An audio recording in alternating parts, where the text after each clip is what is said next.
Apabila ada dua kawat sejajar yang penampangnya kecil dibandingkan dengan jarak antara kawat tersebut diberi tegangan, maka akan terjadi corona.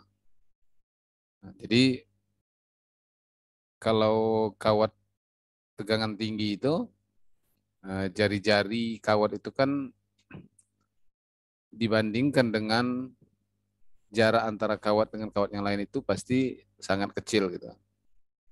Jarak antara kawat itu kan berapa meter, itu saya pun kurang hafal, dibandingkan dengan jari-jari daripada kawat itu sendiri.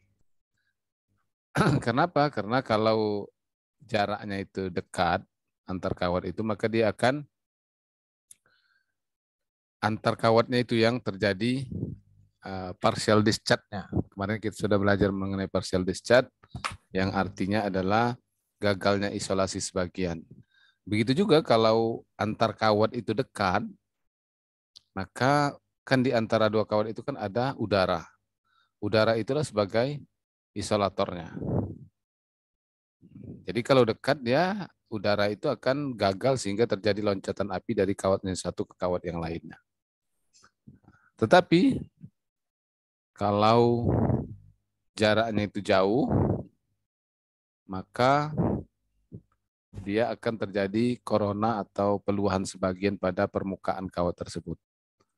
Nah, jadi tidak antar kawat. Corona itu seperti percikan api, walaupun sebenarnya konduktornya itu tidak terjadi loncatan api dari satu fasa ke fasa yang lainnya. Jadi itu satu penjelasan bagaimana terjadinya corona dalam kawat penghantar. Corona terjadi karena adanya ionisasi dalam udara. Nah, jadi di sekitar penghantar itu kan kawat itu kan tidak berisolasi. Nah, kawat tembaga, sorry bukan tembaga ya, kawat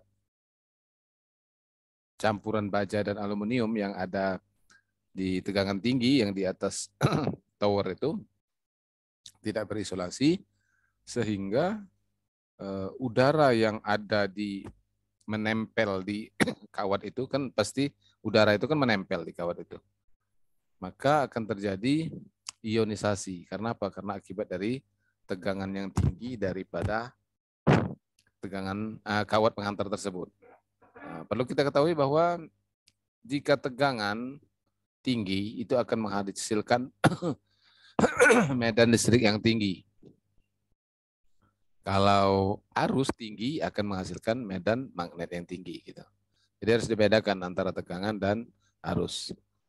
Pada tegangan tinggi itu arusnya kecil dibandingkan dengan tegangannya.